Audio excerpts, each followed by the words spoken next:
Fala pessoal, vamos lá, vamos conversar sobre o Internacional.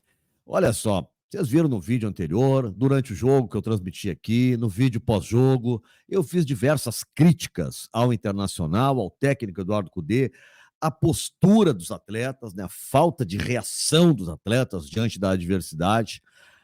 Tudo isso a gente falou, vocês comentaram aí, meu Deus do céu, não tinha, né, apontei que não tem nada a ver com o que aconteceu aqui, porque são erros que já vinham acontecendo no Internacional. Então, tudo isso foi dito. Agora, dentro, né, do respeito que tem os profissionais e o Internacional e a torcida do Internacional. Porque eu, quando desrespeito um dirigente, um profissional do clube, eu estou desrespeitando todo o torcedor do clube. Porque eles, naquele momento, são o Internacional. O presidente do Inter, ele é o presidente de todos os colorados, de quem votou e quem não gostou.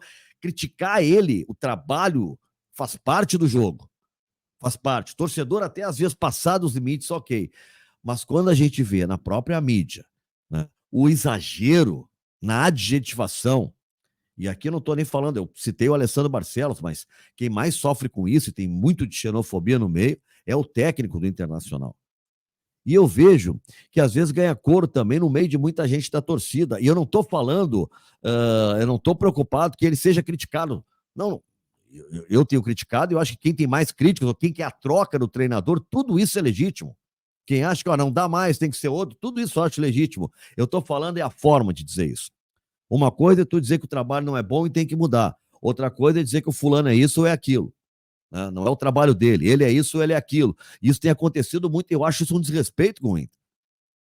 E eu fico um pouco chateado quando eu vejo muitos torcedores, né, assinando embaixo, é isso aí mesmo, tem que dizer as verdades, porque às vezes os caras confundem, né, a pessoa ser mal educada com, não, esse aí tem personalidade, esse aí diz o que pensa. Cara, diz o que pensa, né? Tem um procedimento, e eu estou falando aqui de quem trabalha com imprensa, quem é jornalista, né? Quem informa todo dia o público, que conversa. Tu está falando de um clube de futebol, eu sempre digo, na hora de criticar, né, um clube de futebol, eu sempre comparo assim, pô, antes de dizer que eu era colorado, vou fazer uma crítica ao Inter, eu ia fazer uma crítica ao Grêmio, eu fazia sempre com respeito, porque eu sempre pensava assim, cara, criticar o time de alguém é como tu criticar a mãe do sujeito. Tá? A tua mãe tu pode xingar, né? Pode. Agora, se vem um amigo teu, cara, que tu não conhece, né? E ele começa, tu tá falando, pô, minha mãe é chata, não para de me ligar, o cara, realmente, eu conheci essa tua mãe, bah, que mulher chata. Cara, tu já não quer saber do cara. Se é que não vai jogar um troço na cabeça dele, entendeu? Não, não façam isso. Tá? Mas é uma coisa, é tu criticar. Outra coisa é vir uma outra pessoa e criticar.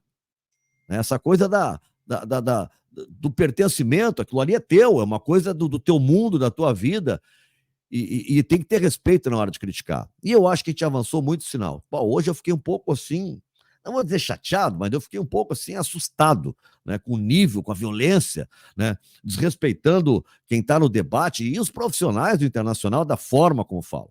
Tá? Agora vamos falar do Inter em si. Tá? O erro na escolha do estádio, né, para jogar contra o Belgrano. E era um jogo decisivo, não era qualquer jogo, tanto que o Inter perdeu e agora só repescagem. Então não era qualquer jogo, era um jogo decisivo. Então tinha que ter sido tratado assim. Tá? Eu ouvi algumas justificativas do tipo assim, não, é que não deu tempo, porque o único estádio que naquele momento poderia ser usado, que estava disponível naquela terça-feira, seria o estádio da Arena da Baixada. Gente, né, o estádio do Criciúma, o presidente do Criciúma falou sobre isso. Estava liberado. E aí disse, não, mas não tem condições de Sul-Americana. Eu fui até buscar, estou jogando junto aqui no Google para vocês. Como assim não tem condição de Sul-Americana? Né? Após uma vistoria bem sucedida, o estádio foi aprovado. Tá? E aí vai, isso aí é notícia do antagonista, tá? Internacional em negociações para usar o estádio do Criciúma. Depois na CNN, dia 17 de maio, Inter define estádio favorito para receber os jogos da Copa Sul-Americana. O estádio Heriberto Wilson do Criciúma é o mais cotado para sediar. Né? Aí no dia 16 de maio, né? Mesma coisa no GE, no Globo. Tá? Também todos falando. E aqui, inclusive, o presidente do Criciúma reforçando no dia 21 de maio, né, a oferta do estádio para que o Internacional pudesse jogar. Ó. Oferta de estádio para Grêmio Internacional e está tudo certo. E um detalhe, né? O estádio já tinha vistoria. E como era um jogo decisivo, Bom, é 280 quilômetros Porto Alegre de Criciúma. Tu leva, o pessoal vai para lá e ia lotar o estádio do Criciúma. Mas o Inter tinha o Novelli Júnior na cabeça, que até em termos de gramado era muito bom. É verdade, era distante, mas em termos de gramado era bom. Era melhor do que a Arena Barueri. Mas olha só, gente, não é nem São Paulo, era lá em Itu. Tu tinha que ir até Campinas. Às vezes é complicado o voo para Campinas, é mais caro para Campinas, é melhor descer em São Paulo. E aí tu pega um ônibus até Itu, ou de Campinas ia ter que pegar o ônibus, é mais perto, mas ia ter que pegar. Olha a dificuldade para o torcedor para conseguir chegar. De ônibus é Itu, sabe? É mais longe. Né? Aqui Criciúma é do lado. O próprio Couto Pereira foi oferecido também para o Internacional, onde o Grêmio está jogando. Então o Inter não pensou em momento algum nessa logística. Agora está marcado Alfredo Jaconi e depois Heriberto Rios. Eu sou daqueles que acham que o Inter tinha que definir um estádio agora, nesses jogos como mandante. O estádio Heriberto Rios está lá, está à disposição. O presidente do Criciúma está à disposição o estádio Heriberto Rios. É o mais próximo que tem fora do Rio Grande do Sul. É o mais próximo. Então que seja lá. Que seja lá agora. Né? Porque nesse momento os jogadores vão precisar disso. De um cadeirão, da torcida do lado. Então há um erro. O presidente foi pressionado, né? Foi muito questionado também, e até por conselheiros e por conselheiros até de outros movimentos, né? Digamos assim, da oposição, mas eles estão certos nesse momento, né? Não foram eles só que questionaram, depois todo mundo questionou. Ah, por que não falaram antes? Olha, eu nunca gostei de Barueri, mas não era o momento de dar um pau no Inter diante de tudo que estava acontecendo. Vamos esperar. Vamos ver. Só que a escolha se mostra equivocada. Aí no dia seguinte, o Grêmio lota o Couto Pereira e toca 4-0, a torcida do Inter fica mais indignada ainda, porque os dois passaram pelo mesmo processo aqui, na situação da enchente, na perda do estádio, na perda do CT, né, no período sem treinamento. Os dois estiveram juntos nesse processo, e um tem uma resposta e o outro tem outra, completamente diferente. Evidente que os caras fazem a comparação, todo mundo faz a comparação e fica indignado, né? Não tem como fugir disso aí. Bom, gente, olha só, a assessoria do Inter hoje divulgou, né, novas imagens aí sobre a situação do CT e também do estádio Beira-Rio. Ó, um pouquinho de como está o Beira-Rio agora. As imagens que nos mandaram hoje. Então, naquela fase de limpeza. Ó, aí aquela luz artificial trabalhando, já foi plantada nova grama. Pessoal dando duro aí no estádio. Aí a entrada para o gramado, ó. Vamos lá. Aí é o CT. Olha como é que tá o CT ainda, debaixo d'água, né? Claro, tá melhor do que estava, mas o CT tá assim, ó. O CT era uma área de inundação. Então ele tende a ficar assim. Deixa eu ver aqui, ó, o que disse a assessoria do Internacional, prazo. Não muda muito, viu, gente, essa questão do prazo, assim, né, quando vai ser. Mas pelo menos divulga, assim, mostra pra gente um pouco de novas imagens, de como tá o estádio agora. Cadê isso aqui, rapaz? Tá aqui, ó. Em seguida vou mostrar para vocês. Porque eu realmente, vendo o que aconteceu em Barueri, olha, a gente fica pensando, tá mais do que na hora, né? Do Internacional voltar para o seu estádio. Bom, não consigo achar aqui, gente, que eu queria achar para mostrar. Achei, pronto. Tá aqui, ó. O que eu queria, não era nem mostrar para vocês, eu quero ler um informe aqui que foi dado pelo Internacional sobre a situação de momento. Ó, sobre o Beira-Rio, o estádio está passando por limpeza. O processo deve ser concluído totalmente até o fim de junho. Equipes estão atuando para tentar restabelecer o abastecimento de água e luz na próxima semana. O gramado, plantio de inverno começou nesta semana. O prazo pode variar conforme as condições climáticas. A expectativa é atender a previsão inicial. Previsão de retomada da operação em todo o complexo em agosto. Esse é o prazo, portanto, que está dando o Internacional em agosto, a retomada para se estar no Beira-Rio. Então tem ainda todo o mês de junho, né? E todo o mês de julho, mais 2 meses longe do estádio Beira-Rio. Então, né, é bom que o Inter defina onde vai jogar, comece a se adaptar a algum lugar e tenha um lugar que aproxime o torcedor. Aproxime o torcedor. Gente, até Brasília, que é mais longe do que Barueri, teria muito mais torcida do Inter. Muito mais, além do estádio ser todo vermelho. Né? Mas teria muito mais, tem muito mais gaúcho em Brasília. Chapecó é cheio de gaúcho. O Paraná é cheio de gaúcho, né?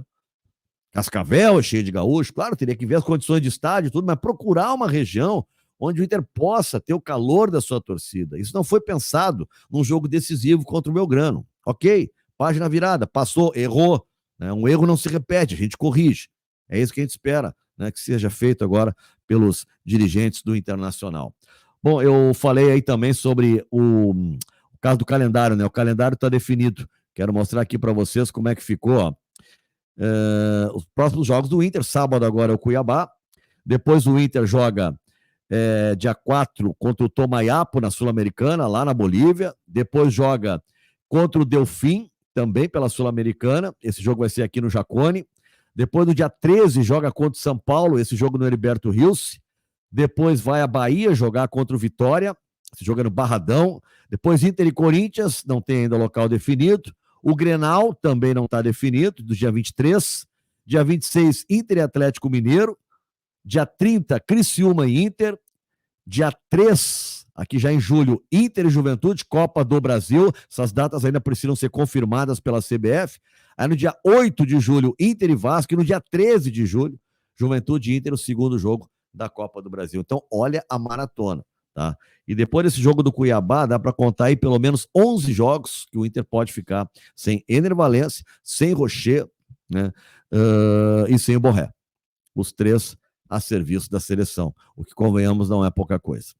Bom, gente, sobre a questão que envolve Fabrício Bruno e o que tem isso a ver com o Robert Renan. Sempre se disse que o West Ham estava muito interessado na contratação do Robert Renan, mas acabou fechando com o Fabrício Bruno do Flamengo, então teria acabado o interesse, né, na contratação. O jogador pertence ao Zenit, o Robert Renan, e está emprestado para o Internacional. Pois o Fabrício Bruno não se acertou com o time do West Ham. Ele foi para lá, foi negociar salário, fez os cálculos e disse, não, eu acho que eu ficando no Flamengo eu ganho mais. Além de que, estou perto de casa, né? Estou no Rio de Janeiro, e não saiu. Ficou. Recusou o West Ham, Fabrício Bruno, e vai ficar no Flamengo. Com isso, né, a expectativa agora de que o Zenit possa fazer uma proposta pelo Robert Renan. Tá? O empresário dele disse que até agora não recebeu nada depois desse episódio. Mas foi hoje, né, que foi anunciado essa decisão do Fabrício Bruno de não se transferir, né, para o futebol inglês. Então, pode ser que nos próximos dias haja uma evolução e defina a situação envolvendo o Robert Renan. Tá bom, gente? Era isso, tá? Era isso, passando a régua aí, as questões do Internacional. E vamos lá, né? Criticar o Inter, criticar as ações, isso e aquilo é do jogo. Mas lembra, a gente está criticando uma coisa que a gente quer bem, que a gente quer melhorar, e não que a gente quer destruir. Pelo menos o Colorado quer isso. Ninguém quer destruir o Inter. Até quando critica, está criticando, querendo melhorar o Internacional. Então é isso que a gente deve pensar, né, na hora de se manifestar. Tá bom, galera? Fiquem bem, curte, compartilha, te inscreve no meu canal, seja membro do canal do Nando, tá certo? Grande abraço, até a próxima. Cadê minha vinheta aqui? Não, deixa eu botar antes aqui para vocês, para quem não viu de novo. Olha o CT. Eu estou impressionado com isso. Mas o Beira-Rio, eu achei que poderia ser no mês de julho. Os caras estão falando em agosto. Agora é aquela história, né? De repente tu fala em agosto, para em julho o negócio está pronto e ninguém ficar decepcionado, né? Pelo contrário, todo mundo ficar feliz. Pode ser. Tá bom? Grande abraço.